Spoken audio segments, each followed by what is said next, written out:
Olá, está começando agora o Justiça para Todos. Confira os destaques de hoje. Projeto de lei que cria estrutura permanente para as turmas recursais dos Juizados Especiais Federais é aprovado na Câmara. Novo Código de Processo Civil deve ser votado ainda neste semestre na Câmara dos Deputados. Para a JUF, a nova legislação vai levar uma justiça mais rápida ao cidadão. Cliente tem que provar que teve conta no banco para receber extratos antigos da poupança. Decisão do STJ diz que bancos devem manter dados de movimentação financeira por 20 anos.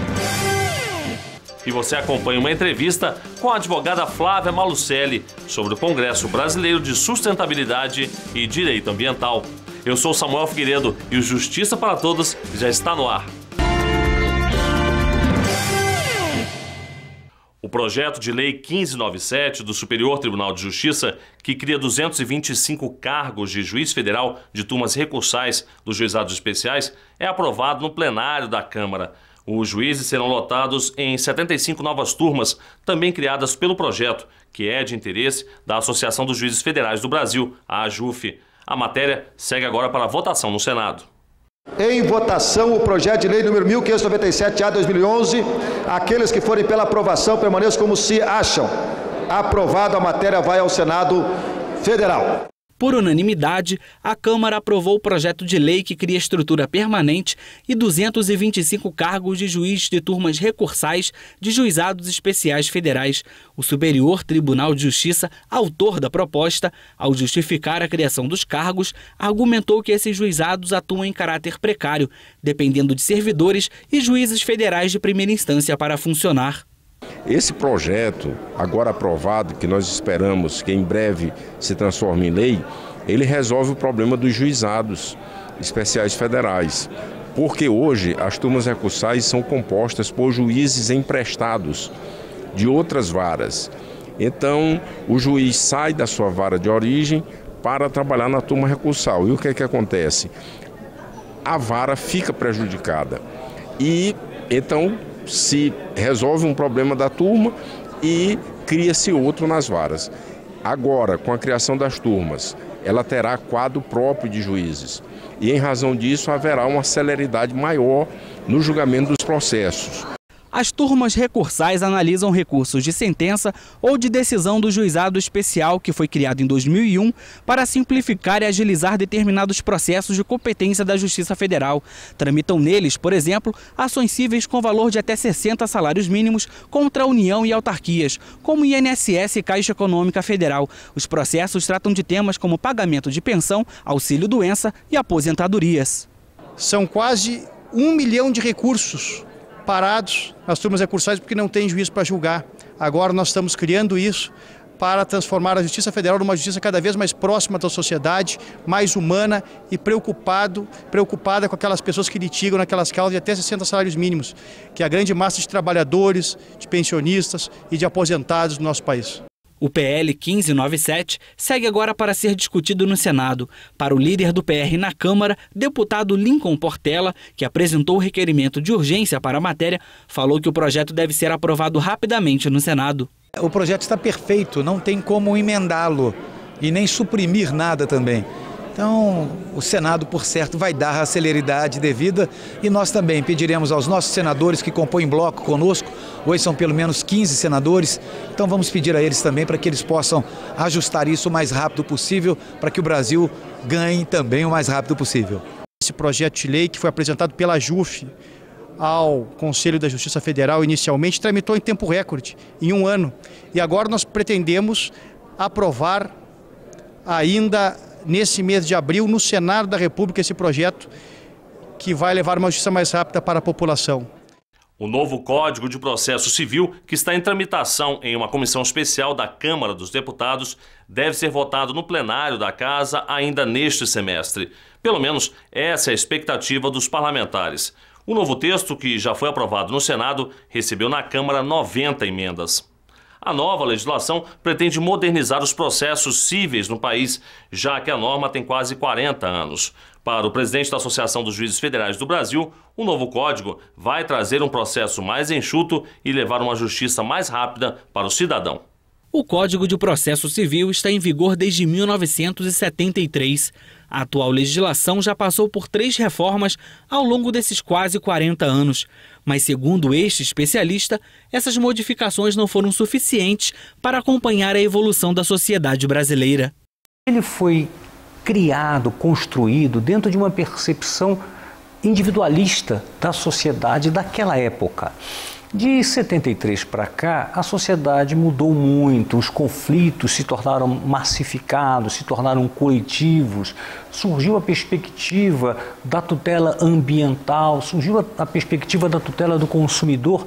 Tudo isso, em síntese, demonstra a existência de uma sociedade completamente diferente da sociedade que existia ao momento da criação do Código de Processo Civil. Conclusão, o Código de Processo Civil hoje é um instrumento razoavelmente desatualizado, sem embargo das tentativas que foram feitas, e muitas, de emendar o Código de Processo Civil.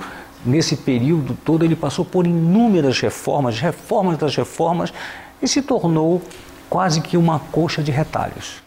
O novo Código de Processo Civil vai diminuir o uso desenfreado de um dos principais métodos para retardar o andamento de processos, o recurso. Ele realmente consagrou um número de recursos excessivo.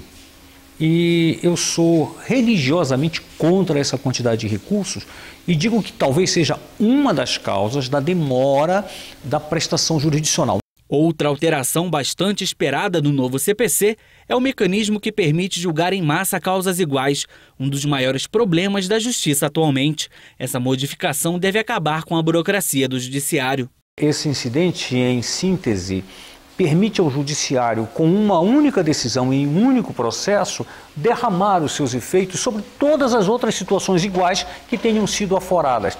A economia de tempo na resolução de demandas dessa natureza deverá repercutir no tempo médio de resolução de processos perante a Justiça. O anteprojeto de lei de iniciativa do Senado foi aperfeiçoado por uma comissão de juristas e outra de senadores e sofreu alterações antes de ser enviado à Câmara. Uma comissão formada por deputados estuda o texto para propor alterações, que, se aprovadas, farão com que o novo CPC retorne ao Senado para ser revisado. A expectativa é que o texto seja votado ainda neste primeiro semestre. Dentro do parlamento, alguns debates têm que se amadurecer. Por exemplo, o processo na Justiça Federal hoje é todo eletrônico e o Código de Processo Civil ele deve se adaptar a essa nova realidade do processo eletrônico, que é um processo que permite, como no caso da Justiça Federal, que a Justiça fique aberta para a população 24 horas por dia. Então, nós temos que adaptar as leis do processo civil aos novos tempos. Eu que relatei a parte de conhecimento e cumprimento de sentença, e eu tive na AJUF contribuições importantíssimas. Foram 186 emendas que eu recebi ao longo do tempo, mais de 100 eu consegui incluir na minuta que vai ser apresentada aos demais membros da comissão, e a decisão que a gente tomou quando encaminhamos o relatório foi justamente de buscarmos a celeridade processual. A Associação dos Juízes Federais do Brasil está trabalhando pela aprovação do novo código. Semanalmente, o presidente da AJUF, Gabriel Vedi, vai ao Congresso pedir pressa na votação do novo CPC. A AJUF está trabalhando junto ao Congresso Nacional, participando dos debates nas comissões. O novo Código de Processo Civil ele deve priorizar as conciliações para evitar que milhares de processos cheguem ao Poder Judiciário desnecessariamente. Então nós temos que incentivar essa cultura de acordo junto à população brasileira. É necessário um processo mais enxuto, que leve uma justiça mais rápida para a população. E veja a seguir, STJ aplica jurisprudência e diz que bancos devem manter dados de movimentação de conta poupança por 20 anos. E veja também uma entrevista com a advogada Flávia Malucelli sobre o Congresso Brasileiro de Sustentabilidade e Direito Ambiental. É daqui a pouco, no Justiça para Todos. Não perca!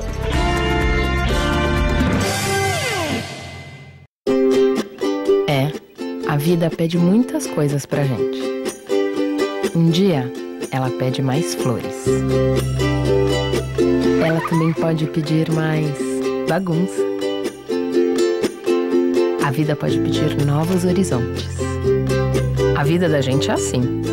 Tá sempre pedindo mais. Por isso, você precisa de um banco que faça mais. Caixa, a vida pede mais que um banco.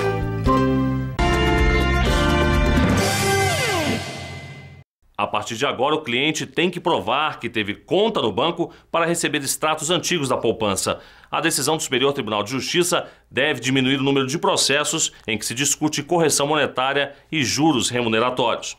Com base no Código de Defesa do Consumidor, o Superior Tribunal de Justiça decidiu o limite de responsabilidade dos bancos em juntar extratos da conta do cliente como prova em ações relativas à correção de planos econômicos. Em primeiro lugar, o banco ele tem a responsabilidade de manter em seu poder todos os extratos das contas poupança durante o prazo de 20 anos. 20 anos a partir do mês, né, a partir da data em que houve aquela correção.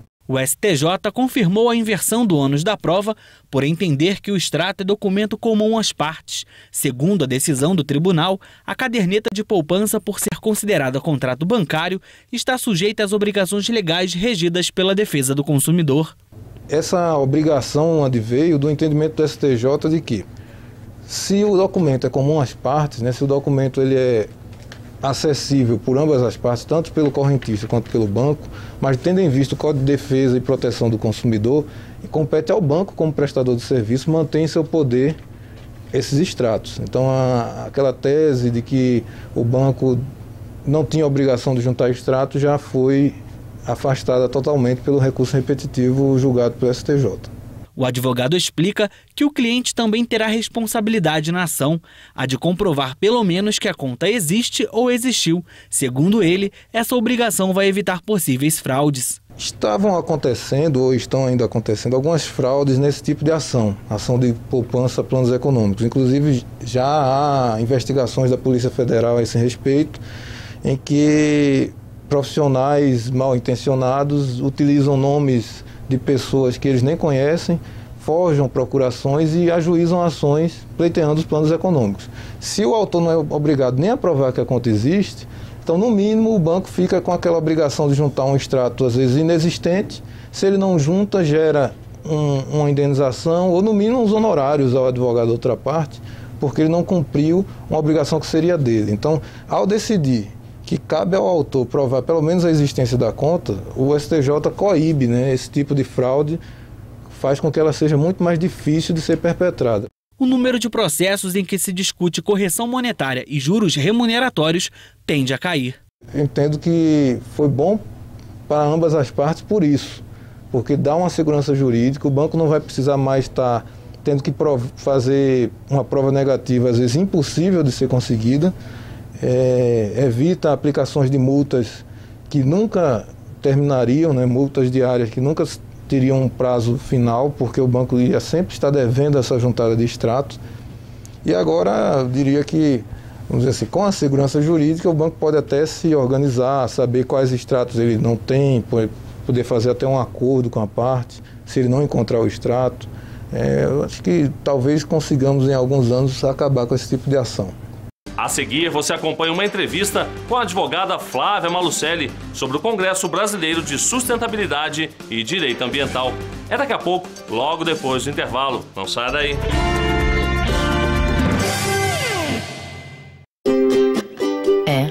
A vida pede muitas coisas pra gente. Um dia, ela pede mais flores. Ela também pode pedir mais bagunça. A vida pode pedir novos horizontes. A vida da gente é assim, tá sempre pedindo mais. Por isso, você precisa de um banco que faça mais. Caixa, a vida pede mais que um banco.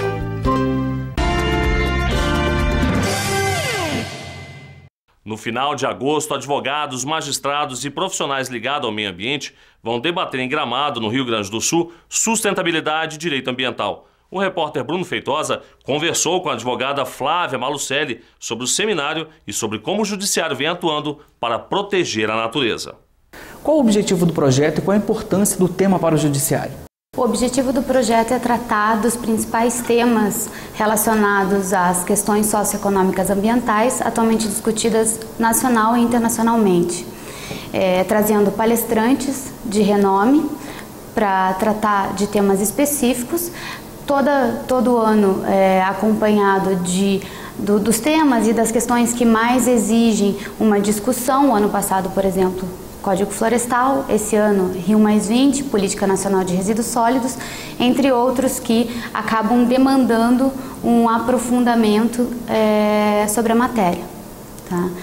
O objetivo é angariar personalidades de todas as esferas de conhecimento, não somente no âmbito jurídico, mas também de âmbito técnico, porque as legislações e as questões ambientais, elas são multidisciplinares, a gente chama, que permeiam por todos os segmentos da nossa sociedade.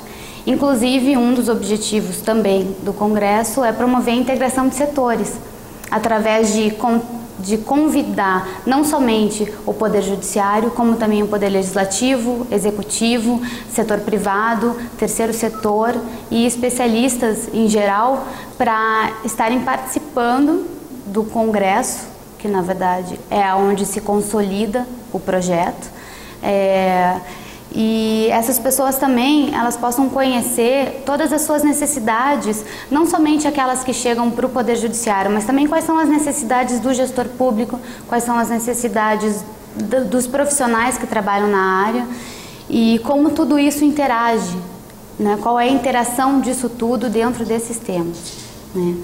A importância disso para o judiciário é que as principais questões sempre são trazidas para a decisão dos juízes, dos magistrados, e acaba fazendo com que o Poder Judiciário tenha que desenvolver dentro de todo o seu corpo, né, de magistrados uma intelectualidade a respeito desse assunto. Como surgiu essa iniciativa?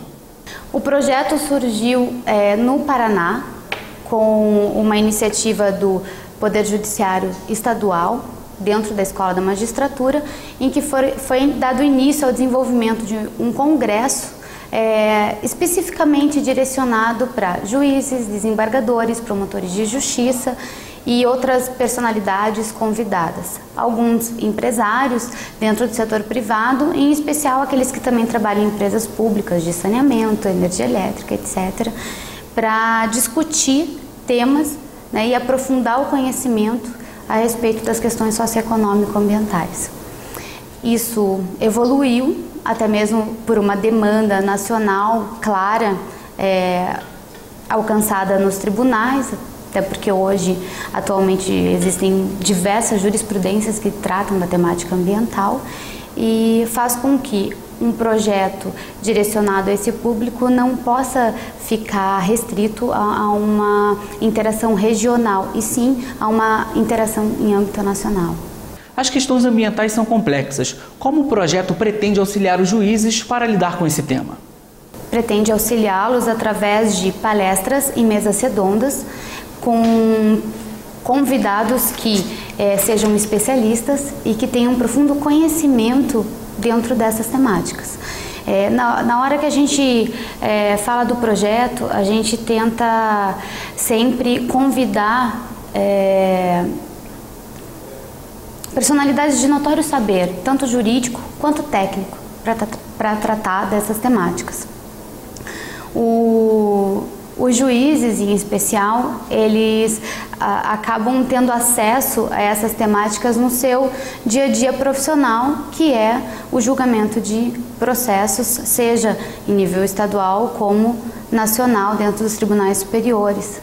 E o projeto não tem a pretensão de trazer à tona e de sanar todas as dúvidas ou questionamentos que existem sobre essa temática, que são inúmeras, mas pelo menos trazer à tona algumas das principais discussões que hoje, com certeza, caso cheguem ao judiciário, eles estejam com um pouco mais de conhecimento para tratar dessas temáticas.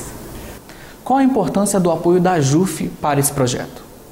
A AJUF é a Associação dos Juízes Federais, que engloba todos os estados do Brasil. Eu acho que ter o apoio da AJUF corresponde a toda uma expectativa do desenvolvimento que esse projeto alcançou ao longo de todos esses anos, né? Inclusive, o Dr. Anderson Furlan, que é da APAJUF do Paraná, já tinha contato com esse trabalho, e isso evoluiu para a participação da AJUF, que é uma grande honra para nós tê-los apoiando esse projeto, porque esse projeto só é efetivo a partir do momento que nós tenhamos a participação efetiva dos juízes federais, estaduais, dos secretários de meio ambiente, dos secretários de Estado, de outros gestores públicos, de dirigentes que assumem e têm o poder de decisão em nossa sociedade.